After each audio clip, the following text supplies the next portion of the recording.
Okay, guys, we're going to read chapter 14, Meeting a Shark. Kiabu screamed from the porch of the house. Nancy and the others did not know what he meant, but instinctively they turned in the direction he was facing. Nancy was not a moment too soon. The heavy tongs were coming straight at her. Like a flash, she leaped to the side just as the tongs buried themselves in a nearby bush. "Mercy!" Bess exclaimed, clutching her heart. George, who had seen the man near the fire, called out, "There goes the fellow who threw them!"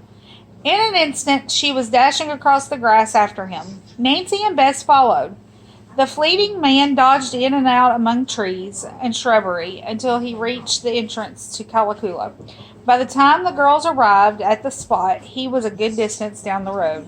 A small black car, which had been parked in the bushes, picked him up and sped off. The angry girls stood still, staring after it. The automobile was too far away for them to read the license plate. "One of the Scorps, I'll bet," George found her voice. "Thank goodness Kiabu saw him and warned you, Nancy." "Yes," Bess added. "Why, Nancy, you might have been killed by those heavy tongs." Nancy was silent. She was a bit shaken by the experience and was puzzled as to who the man might be. He was of medium height and had thinning dark hair. "I wonder if he's Jim O'Keefe, alias Tim O'Malley," she mused. The girls returned to the picnic spot to find Hannah and Kiabu extremely upset. Nancy tried to soothe them, while George asked what the caretaker had called out. "Oh, it means, alas, woe is me, and you were to hurry. Oh, I am so glad you did." "Thank you for the warning, Kiabu," Nancy said solemnly, then added that she was going to report the matter to the police at once. Sergeant Hawk was greatly concerned upon learning what had happened. He did not mention sending anyone to guard the place, however, and Nancy did not bring up the subject. The detectives seemed to be in a hurry to report the matter and try to have the getaway car apprehended.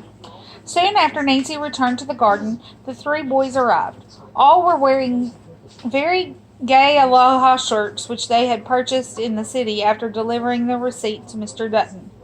"These shirts are in honor of the luau," Dave announced. "I suppose we should be wearing muumuus or hula costumes," Nancy reflected aloud. Hannah smiled. "I have a surprise for you girls," she said. "Come upstairs." Nancy and her chums followed Hannah Grew into the second floor, and then she handed each of the girls a muumuu, a white one for Nancy, a blue one for Bess, and a pale green one for George. "How lovely," said Nancy. "Where did these come from?" "Emma sent them over," the housekeeper revealed. "She thought you might want to wear them tonight."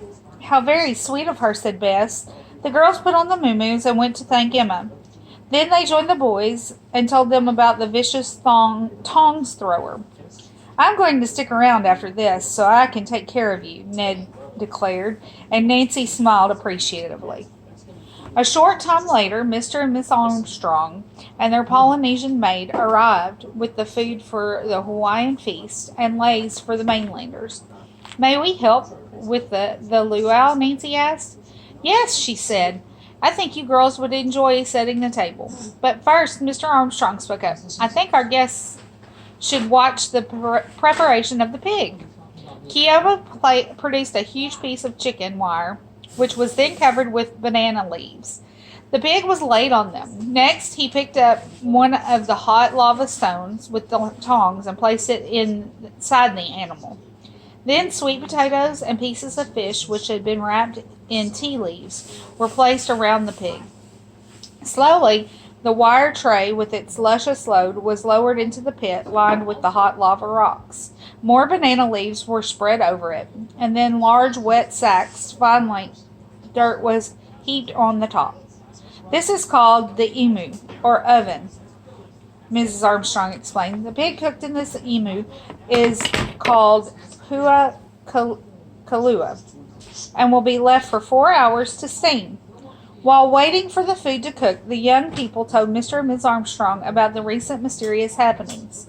Next, they took them on a tour of the house and showed them the table where the valuable old statues had been found.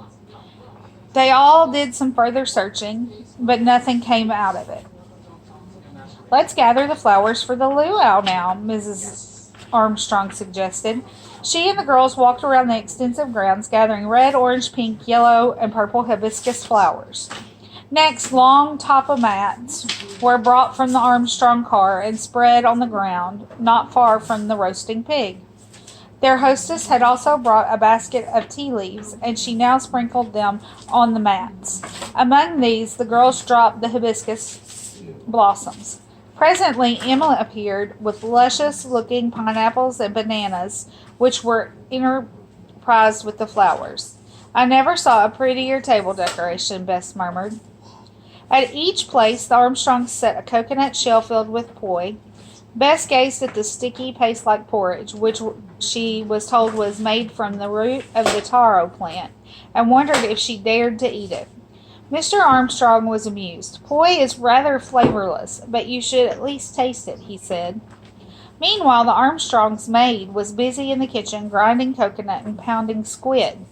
This fish would be roasted brown with sea salt and served with crushed cookie nuts.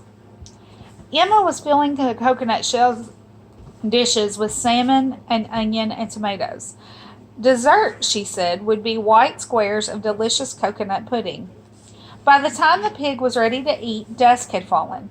Mr. Armstrong struck several cooey-out torches into the ground and lighted them. As the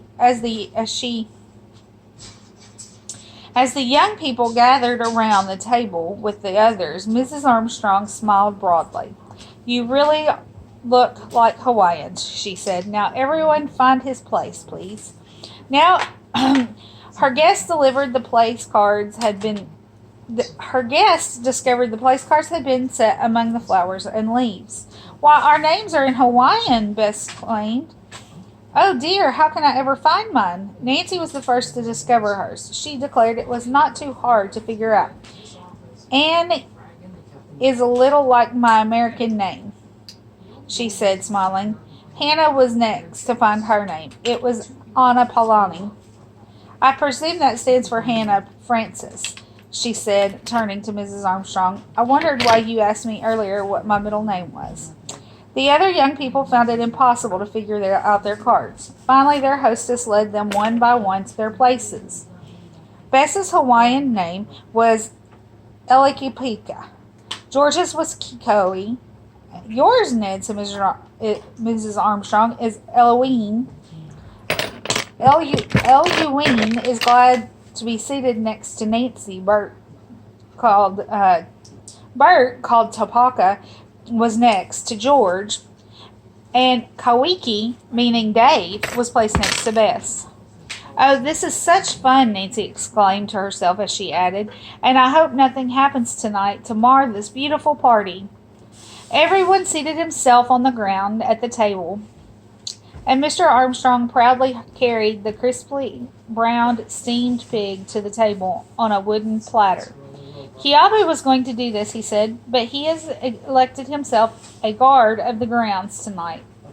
The feast was pronounced by everyone to be most delicious and filling. While the group was eating dinner, they suddenly heard the soft strains of a guitar. Looking up, they saw a man in a gay yellow and brown satin suit walking toward them. 4 hula dancers followed him. A little surprise we planned for you, Mrs. Armstrong told the guests. How absolutely divine, Bess burst out. The guitarist bowed and smiled and then began to sing. The 4 dancers started to sway in time to the music, moving a few steps to the left and right and gracefully raising their arms. This is a dance welcoming you to the islands, Mrs. Armstrong told the mainlanders. All too soon the party ended with the mainlanders declaring that they had never had more festive meal or a more enjoyable evening. And so romantic, Bess declared dreamily. Oh, I just love this place. Nancy was happy that her chum apparently had forgotten her fears about dangerous happenings at Kalakula. Before going to bed, she and Ned took a stroll around the grounds and spoke to Kiabu. The caretaker insisted that he was going to stay up all night to patrol the estate. How about me spelling you? Ned offered, but Kiabu refused. At breakfast the next morning, the caretaker reported that there had been no disturbance during the night, and he hoped that all the intruders had now been discouraged. Annie, are you ready to do some skin diving? Ned asked an hour later, his eyes twinkling. Eluine awaits you. Chuckling, Nancy went upstairs, put on her bathing suit, and then joined Ned on the beach. After he had adjusted a transparent helmet over her head and strapped an oxygen tank on her back, Nancy slipped her feet into flippers. Then Ned donned his equipment, and the two walked into the surf. Upon reaching deeper waters, they both swam downward. How fascinating this is, Nancy said to herself, as myriads of small fish in various colors swam past her. The couple presently came to a cave and paused to watch a small octopus-type creature waving its tentacles about the opening. Nancy was so intent on the maneuvers to collect food by reaching out and passing small prey that she did not notice a very large fish swimming toward her. As she turned to swim off, she was struck with horror. The huge fish, its jaws wide open, was only a few feet away. A man-eating shark, she thought. Ned, who had become aware of the shark at almost the same moment, gave Nancy a tremendous push upwards. Then he followed her. The two twisted and turned to get out of danger, diving and rising until they eluded the shark and came to the surface. They raced toward the shore, constantly looking back over their shoulders to see if they were being followed. Exhausted and their hearts pounding, the two finally reached the beach. As they dropped down, panting and telling each other what a narrow escape they had had, Kiabu came walking toward them. A short distance behind him were Bert, George, Bess, and Dave. When they had all gathered around, Nancy and Ned told them about their harrowing experience. Kiabu, all the while, was looking off over the water. At last he said, I do not wish to take away anything from your bravery, but in the waters of the Hawaiian Islands there are no man-eating sharks. They are all harmless. Boy, do I feel silly, Ned exclaimed. Well, live and learn, Kiabo said with a twinkle in his eye. Don't you remember? Kahapui, the queen of the sharks, keeps the man-eaters away. George now spoke up. There may not be any man-eating sharks around here, but there are some human sharks. She related that a man from whom Kiabu and Emma had never seen before had come to the estate right after Nancy left. He had said that Mr. Dutton had sent him because he was a dealer in antiques and was willing to buy some of the valuable objects. But the sums he offered for them were perfectly ridiculous, George reported. Bert declared that he was sure the man wasn't a dealer at all. I think he was just a snooper, probably one of the double scorps. Nancy was disturbed by the information. Jumping up, she declared, I've been playing long enough. I must get back to work on the mystery at once. Bess's face broke into a broad grin. Nancy, while you were gone, Dave and I did some sleuthing, she announced proudly. Wait until you hear what we found.